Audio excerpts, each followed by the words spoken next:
اللہ رب العزت فرماتے ہیں لا جناح علیکم ان طلقتم النساء ما لم تمسوهن او تفرضوا لهن فریضہ، تم پر کچھ گناہ نہیں اگر تم عورتوں کو ہاتھ لگانے یا ان کا مہر مقرر کرنے سے پہلے طلاق دے دو، ومتعوهن، البتہ انہیں کچھ مالی فائدہ دے دو، علی الموسع قدره وعلی المقتر قدره، مالدار اپنی حیثیت کے مطابق دے اور تنگ دست اپنی حیثیت کے مطابق، متاعا بالمعروف، یہ مالی تعاون مناسب طریقے سے ہونا چاہیے، حقا علی المحسنین، نیک لوگوں کے لیے ایسا کرنا ضروری ہے۔ وَإِن طَلَّقْتُمُوهُنَّ مِن قَبْلِ أَن تَمَسُّوهُنَّ، اور اگر تم نے چھونے سے پہلے طلاق دے دو، وَقَدْ فَرَضْتُمْ لَهُنَّ فَرِيضَةً،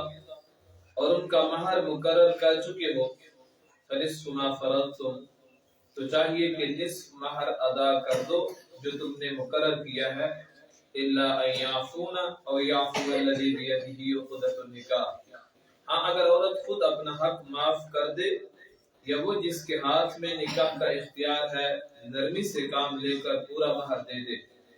وَأَن تَعْفُوا أَقْرَبُ لِلتَّقْوَىٰ، اور اگر تم درگزر کرو تو یہ تقویٰ کے زیادہ قریب ہے، وَلَا تَنْسَوُا الْفَضْلَ بَيْنَكُمْ، اور آپس میں ایک دوسرے پر احسان کرنے سے غفلت نہ کرو، إِنَّ اللَّهَ بِمَا تَعْمَلُونَ بَصِيرٌ، بے شک اللہ تمہارے اعمال کو دیکھ رہا ہے۔ گزشتہ درس میں آیت نمبر 234 اور 235 میں عدت کا مسئلہ بیان ہوا تھا کہ دوران عدت نکاح کا پیغام دینا یہ جائز نہیں ہے، البتہ اشارتاً کنایتاً پیغام دیا جا سکتا ہے۔ اس سے پہلے رضاعت کا مسئلہ بیان ہوا، یعنی دودھ پلانے سے متعلق مسائل بیان ہوئے، کتنی مدت تک بچہ دودھ پیے گا، کون پلائے گا، اس کے خرچے کی ذمہ داری، طلاق ہو گئی، یہ سارے مسائل بیان ہو گئے۔ آج کی آیات میں مہر سے متعلق، حق مہر سے متعلق مسائل بیان ہوئے ہیں۔ یہ لفظ مہر ہوتا ہے، مہر نہیں ہوتا۔ مہر سٹیمپ کو کہتے ہیں، مہر کو کہتے ہیں جو دستخط کرنے کے وقت لگائی جاتی ہے، وہ مہر ہوتی ہے۔ یہ مہر ہوتا ہے، مہر نہیں ہوتا۔ اور سرائیکی کے اندر مہر ایک دوسری چیز کو بھی کہتے ہیں۔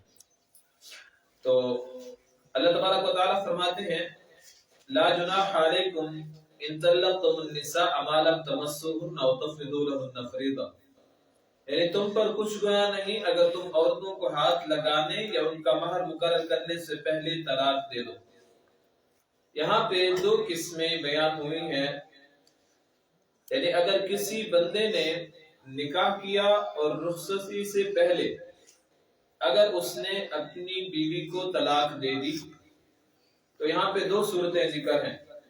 پہلی صورت یہ ہے کہ نکاح کے وقت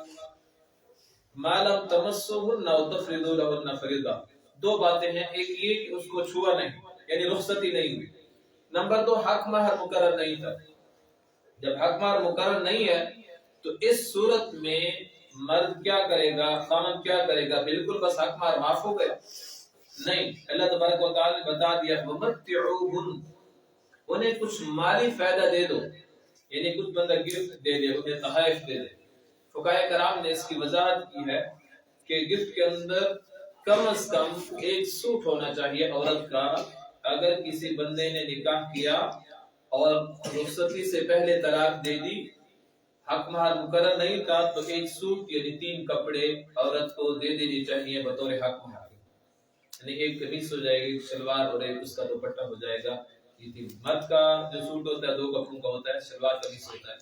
اور جو عورت کا سوٹ ہوتا ہے وہ 3 کپڑوں سے بنتا ہے، شلوار قمیص اور دوپٹہ بھی اس کے اندر آتا ہے۔